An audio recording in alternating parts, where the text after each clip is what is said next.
Welcome to the Rialto Marketing Podcast. Today's episode is a revenue acceleration series interview where we talk to seven-figure B2B business owners and their growth-focused executives who are actively trying to grow their businesses and get to the next level. We talk about the good, the bad, and the ugly so that you can learn from their experience.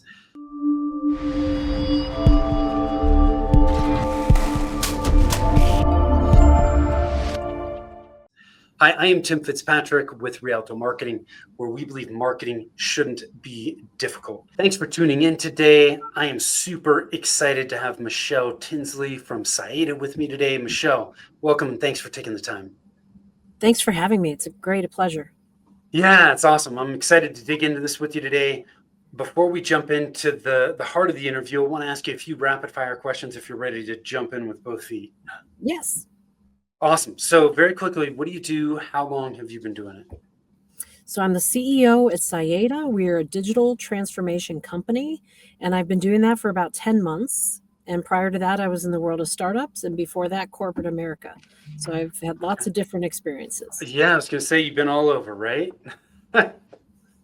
Based on where you've been, what do you prefer most? I'm currently enjoying this role because it does feel like a Goldilocks in the middle. It's thinking big and strategy of corporate America, but the entrepreneurialism of the startup land. And yet it's a much bigger, kind of suite of business and revenue and P&L. And so it's a lot more complex and it's a lot of fun. I'm learning a lot. Cool. I love it. What's the most important lesson you've learned in your professional experience? It's to learn that failure is something to learn from, and it's not, to be shamed. It's just, again, let's take what we can learn from that. And every human being has failures. So trying to be perfect is just nonsense. Yeah. And so how do you just learn to be, resilient and take it as a gift that you've got learnings and things to learn from that opportunity and move on. I love it. I'm sure in your career, there's been ups, there's downs. We've all been through them. Do you have any kind of mantra that you say to yourself or share with your team to push through those challenging times? Yeah, I look at it and just say like one step at a time. Even when I do workouts, I'm like, okay, let me look at every 10% chunk. Like if it's a 45-minute workout, every 4.5 minutes, I'm like, yay, I'm at 20%, 30%. So like at work every day when it seems like the to-do list is too long, it's like, okay, let's just focus on getting one or two good things done today and the rest will get tackled tomorrow. Yeah. One of my mentors said, focus on the next measurable step. And that's always stuck with me because it can be overwhelming, right? If you look at the whole overarching umbrella of all these things that we need to do, but what's the next little thing I can do that's going to get me one step closer? So I love that. One of the things you shared with me in the pre-interview was that Saeda has got some bold growth goals. You're looking to 25x revenue in the next 4 years. What are some of the key growth strategies you're prioritizing to make that happen? I know you're looking both organically and through mergers and acquisitions, but can you talk us through that a little bit? Yeah, so the initial focus is organic because that's what we can control. And there's really two prongs to that. One is account management, go love on our existing clients. Sadly, not 100% of their experiences in the last few years have been positive. And so how do we overcome that? How do we hear the feedback, make improvements and changes that delight them? Because we want to get further business and expand on our footprint with those existing clients. The second thing and we've kind of dedicated these to different people so they can really get focused, is new account growth, new logos. And so having somebody just be a specialist in going and doing the hunting, going to who's our ideal customer persona, down to the types of job titles they have, get meetings with those people, understand their pain points, understand their challenges. How do we then come in with a solution that will make their life easier? Yeah. And then, get really good at onboarding quickly new clients because, where we may have only done a few a year in the past and you could kind of hand roll it, now we've got to be ready to do this, 100 times a year or more. And then longer term, it's like, okay, then we need to be stepping it up with, those are all great base hits, but channel partnerships. That's now where we're going to start getting a lot of volume. And then obviously the other layer that has been more of focus area for myself and the private equity owner is the inorganic growth. So as we acquire other companies, they're experts at what they're doing. They are already a great company, already a great book of business, or we wouldn't be acquiring them. So how do we incorporate all their learnings into what we're doing and continue to improve on that organic sales engine? Yeah, I love that. It's, one of the things that I always look at when we start to work with clients is where are the opportunities with the existing clients? It's such low hanging fruit. So I really appreciate you for bringing that up, because it's a heck of a lot cheaper to to do more business with the clients we already have than to go out and search for new ones. And you guys Yeah. are taking that multi-pronged approach. It's like, where are the opportunities that already exist within the business, and then how are we going to go out and attract more business? That new account growth, um, you know, I see multiple approaches here. One is, people just taking a very cold approach, just hitting a lot of different people to find that, depending on who you talk to, the 3% of the market that's looking to buy. Um, and others that are taking more of an account-based management approach. Like, let's connect with our ideal clients. Let's start building relationships with them and get to know them, so that they're thinking about us when needs arise that we can support them with. How are you approaching that We're new much more the growth? latter, because again, we're doing transformative, disruptive software that's going to hopefully change the trajectory of our clients to be much Yeah. more effective and productive. Well, they're not going to do that based on a great email campaign that they Yeah. have. Yeah. So, I mean, you could write a wonderful email campaign, but they're like not going to risk the crown jewels of their company to work with some random, unheard of company through an email campaign. So Yeah. this is about building those relationships. I call it making deposits Yeah. into those bank accounts to say, how can I help them? Some of these leaders of digital transformation want to serve on boards. So I bring, okay, I've served on boards, and let me share my journey. Let me connect you to some organizations where you're going to start to be able to progress that goal that you have. But also let me hear what challenges you have. And now that I've met with 10, 15, 20 digital transformation leaders, do we build like a networking group where we get these folks together occasionally, because they're all in different industries. They don't compete Yeah. with each other, but they can share, and they probably know, okay, I'm seeing around corners. I know what you're going to run into next. And so Yeah. it's really doing those things, because that's what will get us to stand out. And then sharing with them too, hey, we've had some marquee wins where, there's a top 5 consultancy firm out there, and we just, won the deal over them because we're getting in there and producing results quickly with a little 2-month proof of concept. We're Yeah. not walking in charging millions from day one. And so that's getting us in there, executing with the client, building trust with them. They see what we're achieving, and they see us through our activity. And Yeah. that's far better than, again, handing over a giant proposal PowerPoint deck and then asking for millions of dollars. So you guys are leading with a very short term project in most Yeah, cases. we're calling them proof of concepts, where we say, what is that use case that you think is important and meaningful and can drive an ROI, but is not the crown jewels? You don't want to walk up your first time in Little League at bat and assume that you're going to hit a grand slam. I mean, that just would Yeah. be a bit naive. And so saying, what is a meaningful base hit that we can get with you? What data can we prove? A very explicit, clear use case. And if that works and we start generating quickly that ROI for you, how can we then turn it around and Yeah. start doing more with you? I love that. How long have you guys been offering that proof of concept? For many years. Yeah. It's just more we're now being very focused on, again, more that Fortune 1000 client base, whereas I think in the past they were kind of looking at just, hey, we'll work with startups, we'll work with mid-market, kind of any customer that comes our way. And by not being very focused, they then didn't get a lot of new account growth. They were just Yeah. getting repeat business with their current customers. But it's, I would see too, like especially when you're looking at Fortune 1000 companies where, decision making can take a long time.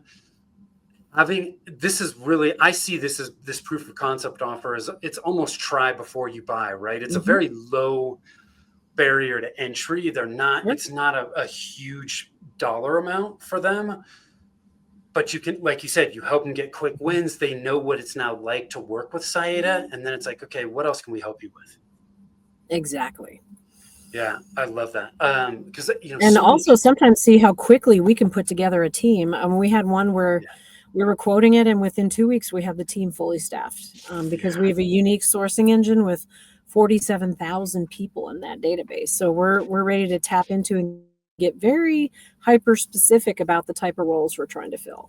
Yeah, cool. I wanna take one step back on the account-based management approach.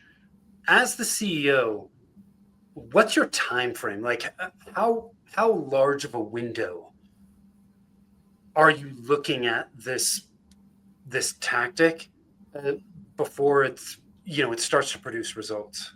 What are your thoughts on that? I usually use the rule of thumb of like 3 months to really get in there and get a solid meeting, and maybe 6 to start getting a deal in the pipeline. Yeah, Because sadly, again, as you know, corporate America doesn't move super quick. And that's why, again, I go, we will still do work with, mid cap, smaller firms, because that'll kind of fill in the gaps. yeah, As we did our budget this year, our Q1 growth was from existing accounts. Now, Q2, that's where we're signed up for new business from new names. And so, I look at that and go, that gives us enough of a runway to be both realistic, but challenged, because you want to have your salespeople striving to do their best, and not yeah, have it feel like, oh, it's a cakewalk to earn my commission. yeah, But I look at it and go, let's be cutting away at it, and again, if we start exceeding our goals, amazing, awesome. Let's always just say, let's lean on that, and again, learn and start stitching together the same issues or challenges we're hearing from our client base. yeah. And are your salespeople always in those initial conversations? Are they always looking for that opportunity of where's the proof of concept opportunity? Yeah, again, a lot of it is use case driven, and or what are your pain points? What Yeah, are the things that keep you up at night, or just you never have time to get to, but they're a real annoyance, and they have, because again, we want to do something significant enough that the ROI from this project isn't like a rounding error where they're like, well, that was cute and interesting, but it barely paid for itself. So yeah, let's go do something that's going to move the needle enough that they're going to want to come back for a second bite of the apple. got it. Okay. I know one of the things you had mentioned is that you guys have been investing in marketing automation and CRM implementation. Um, how's that going? I mean, how is it impacting sales and marketing efforts so far? I would say we've moved from crawl to walk. So again, the first bit was just standing up our pipelines and really figuring out what are the appropriate stages. We have 2 types of work we do. We do both consulting projects and we do staff augmentation. And so we have different pipelines for those because the steps in the pipeline are different. On Yeah, staff aug, our clients are actually interviewing the people to be hired. In consulting, we put the team together and they show up on site. And so those phases and percent yields are different, and so we had to set all that up and set up the reporting. Simple automations like calendar links, and being able to link to our website. That was kind of phase 1. Now what we're getting into is more running sequences, looking at our ideal customer profile, seeing if somebody that's in that ICP visits our website, getting again a hot lead for our salesperson to go follow up. We've started doing quarterly newsletters with 3 stakeholder groups. One is people who already worked for us but are not currently on any of our work. So we call those our alumni. okay, Then with our current workers. And then the third one is with our prospects or clients. And so the messaging and stories are different in each of those, but yeah, it's driving that regular cadence of thought leadership. We're now 2 quarters in on that, to start seeing, we're getting better clicks, we're getting higher readership rates. We want to make sure that we're not spamming them, but putting out enough content that is meaningful that they want to read it, when it right. shows up in their inbox. But for our sales perspective, they can then see, okay, who's engaging with this? And sounds like that might be, time to set up a coffee or a lunch or a Zoom call to kind of hear how's their business going and where might we be able to help them. Yeah. So you're sending out 3 separate newsletters catered to each specific audience that you're dealing with. Yes.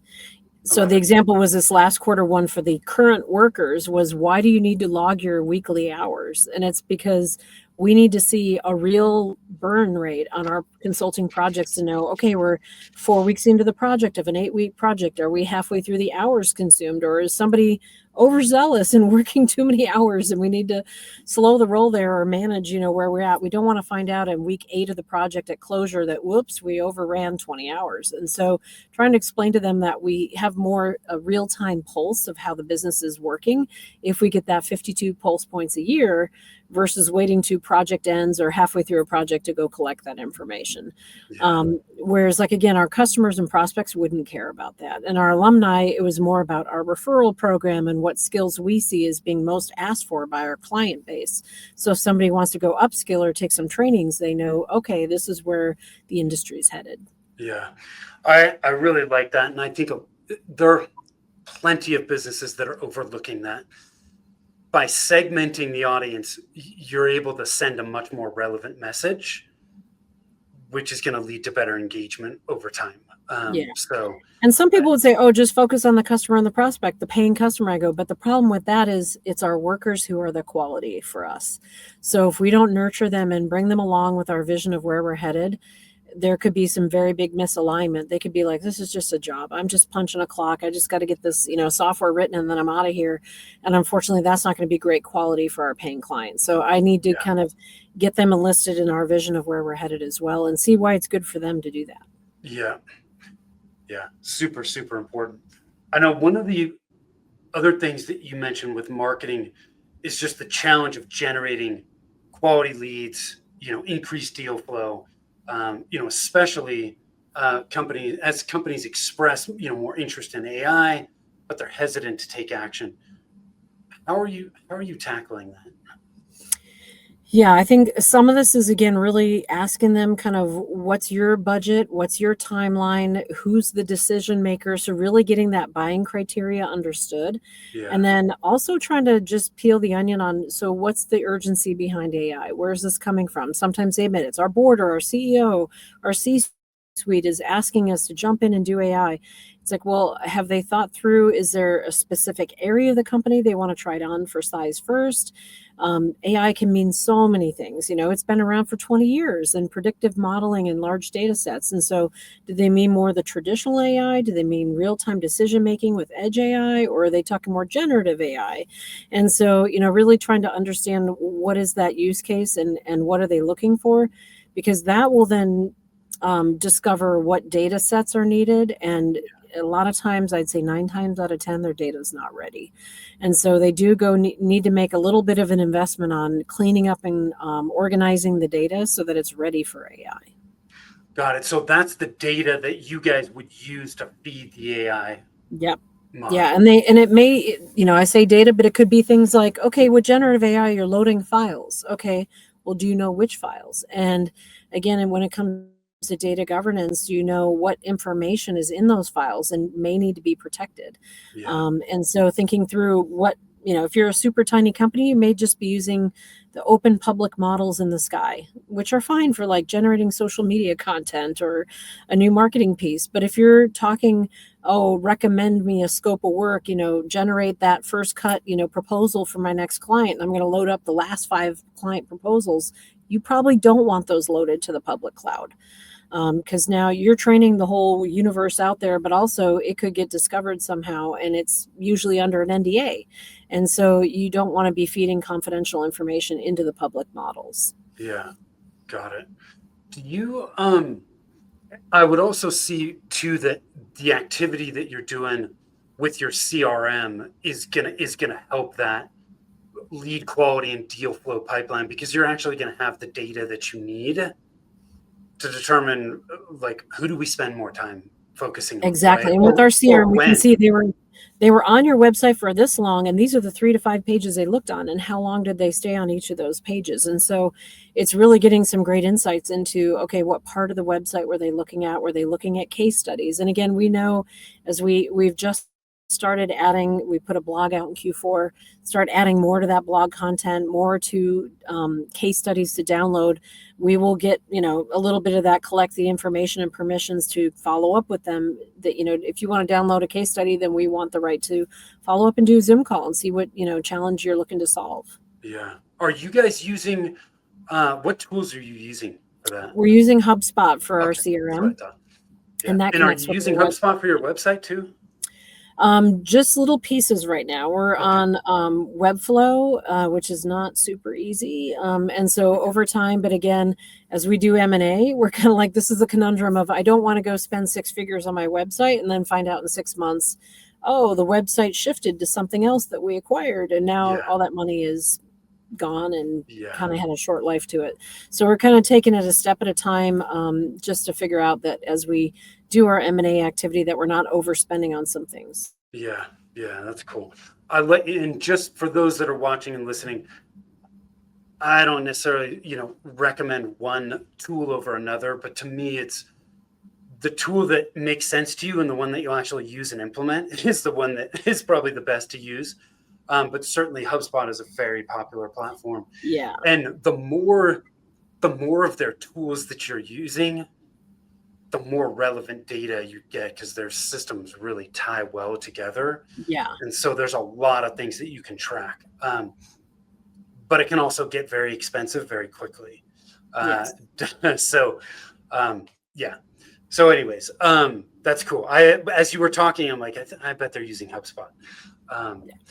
so, one of the other things you mentioned in the pre-interview was talking about we got to drink our own champagne by using AI and automation internally. Uh, Can you share some additional examples of how Syed is leveraging that to Absolutely. Sad. optimize? Yeah. Yeah. When I came in, we were doing payroll on 6 spreadsheets. And I was like, oh my gosh. So we're stepping away from what I call SOS, a, a blank load of spreadsheets. Yeah, And basically moving into standard systems, and then we're tying those systems together. So the first big step was our HRIS. We went with Rippling for that, and it's tying into our operational system, which is Job Diva. And through an API, we're getting real-time updates. And what that allows us to do is, whether someone's a W-2 worker or a 1099, it doesn't matter. We're seeing in our operational database the full teams on the project, how many hours were worked, as we said, weekly. And now, we have pure visibility to that, but it's also got nice little reminders and triggers like, hey, these, 1099 client companies we work with, we need to have their updated COI. So it'll auto remind them. And again, anywhere we can, we're automating this process. Now what we're working on is more the financial side. How do we tie our financial systems to Job Diva so that things like our invoicing of clients monthly is auto, put together and again reviewed by a human, but then sent out. Can we further automate our monthly close process from a financial standpoint? Right now, we're doing 23 manual reconciliations. I'm like, we probably don't need that many. We're not that big of a company. yeah, And so, like, how do we, whether it's robotic process automation or we have a new financial analyst who's just amazing, and he's starting to create some Power BI tools for us so that, again, regardless of what system, we can start building our executive dashboard and really kind of see in one-stop shop. I call it kind of our executive cockpit to see, how are we doing? There's, operational metrics, HR metrics, cash flow metrics, and see that all in one place, which is great. yeah. So So you're then gaining access to data and metrics that you didn't have access to before. Exactly. And then on the AI front, we're looking from our sourcing engine. I said earlier, it has 47,000 people in it, but there's always room for more. And there's always occasionally this particular location, this skill set right now, we don't have anybody already in the database. So how do we go get new ones? There are some interesting AI tools in the world of recruiting that we can tap into that are allowing us to go, and it goes beyond the Boolean search, which is what LinkedIn and everything else is based on. Yeah, So we do find that we're uncovering new names and new clients and new personas that we hadn't found before. So that's one of our earlier uses. And then, of course, like any company with marketing collaterals and some of the lighter tech work, we're using generative AI on that. yeah. I love it. So you got a lot of experience. Looking back at your leadership journey, especially stepping into a CEO role, kind of midstream with this company, what's been the biggest lesson you've learned about, aligning sales, marketing, and leadership for growth?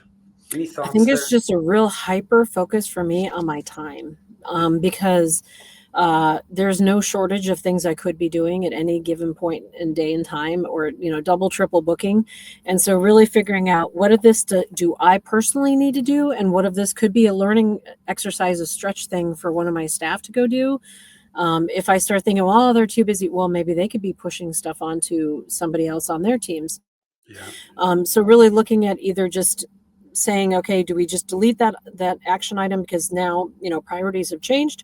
Do I delegate it, or do I do it myself? And so really being judicious about that, because time is something you just can't fabricate. Whereas all these other resources we can usually get more of. Yeah. One of the other things too that I noticed in some of the things that you've shared is that, especially like, when we talked about, hey, how are you going to 25x? You didn't have a laundry list of a gazillion things that you're focusing on right now. It's, what the priorities are. There's not a ton of them. That's the focus right now. And once that's done, well, then you can move on to the next thing. But we got to choose what our priorities are, and then focus on those and let everything else just go. Absolutely. Yeah, we set our strategy last July as a team, and what I love is every month we do an update, and this Thursday is our update. And so our analogy is we're going from Phoenix, Arizona to New York City, and I've broken it into 48 months or chunks. And so that's about 50 miles ish each month. And so we this month are hitting Tucumcari, New Mexico. And so I've got a little generative AI picture of a bunch of coworkers in a van, and a picture of what Tucumcari looks like. And it's like, okay, what have we learned over the last month? What have we accomplished? Where are we on track or ahead of ourselves on our goals? And where are we behind? And how do we get a team tackle? And maybe some of the things we're behind on, it's okay. It's fine to be behind, and we're just going to move on. Some of these are around like due diligence and building a pipeline on M&A, where you're like, okay, we're now deep into the throes of one potential deal. I can't both do that well and be lead genning on a new M&A pipeline. So a piece, I'm going to just go put that on a back burner. And so really, again, having that reset moment, but also giving the team a sense of accomplishment. I say I hike and I look backwards every now and then to see, okay, wow, look how high up we've gotten. It's like, you sometimes forget to stand and look back and acknowledge, the great work that we've done so far. How far out are you planning? Like, you give this analogy, we're going from Phoenix to New York. Do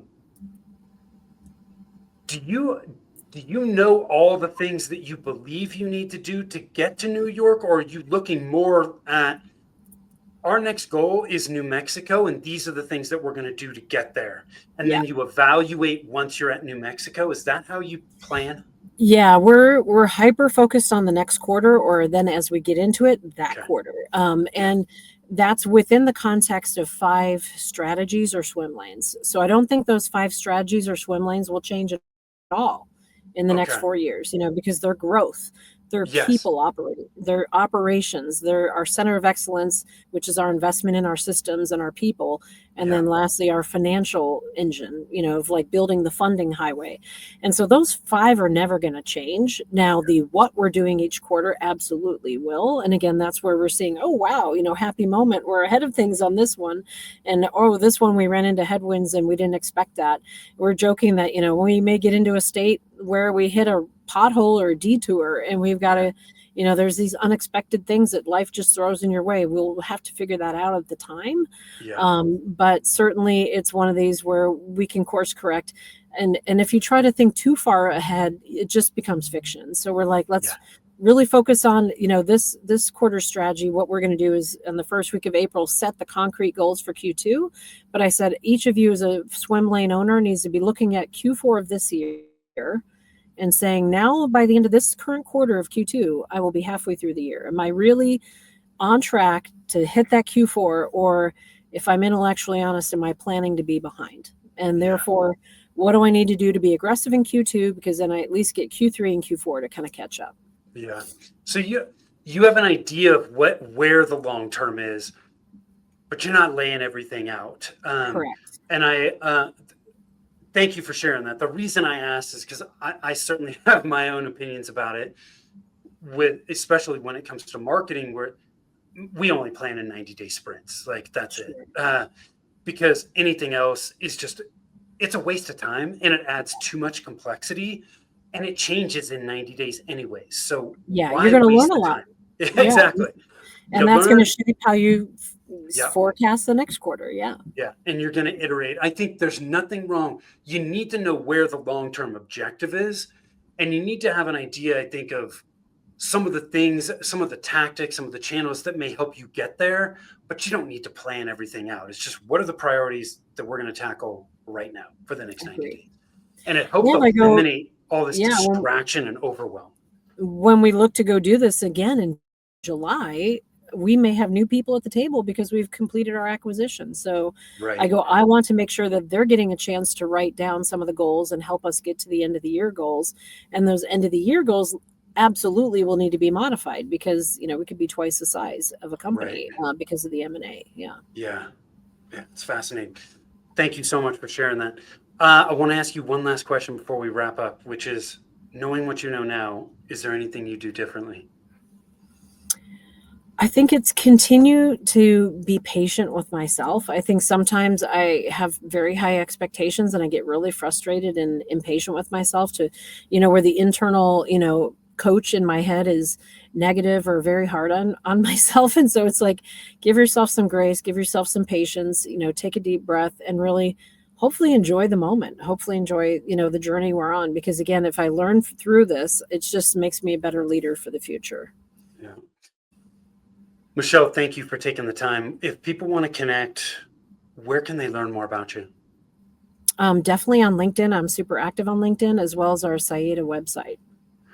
Awesome. So we'll make sure that those go in the show notes. But Syeda is SCIATA.com. And then Michelle Tinsley. I don't know how many Michelle Tinsleys there are out there, but I search grabbed Michelle the up. pure one very early on LinkedIn, so they Yeah. all have to put a number after their name. Well, exactly, because I was like, hey, it's Michelle Tinsley on LinkedIn. So you were early, or there aren't that many. So I was early. I was 1997. there you go. Yeah. Oh God, I don't think I was too far behind you. So awesome. Well, Michelle, thank you so much. Guys, please go connect with Michelle. This has been a pleasure connecting with you. Those of you that are watching, listening, I appreciate you doing that. If you want to connect with us, you can do that over at rialtomarketing.com.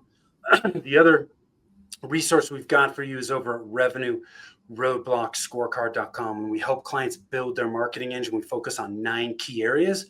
If you want to know which of those 9 areas are slowing down your growth, that's where you can do it. So take advantage of it. And until next time, take care.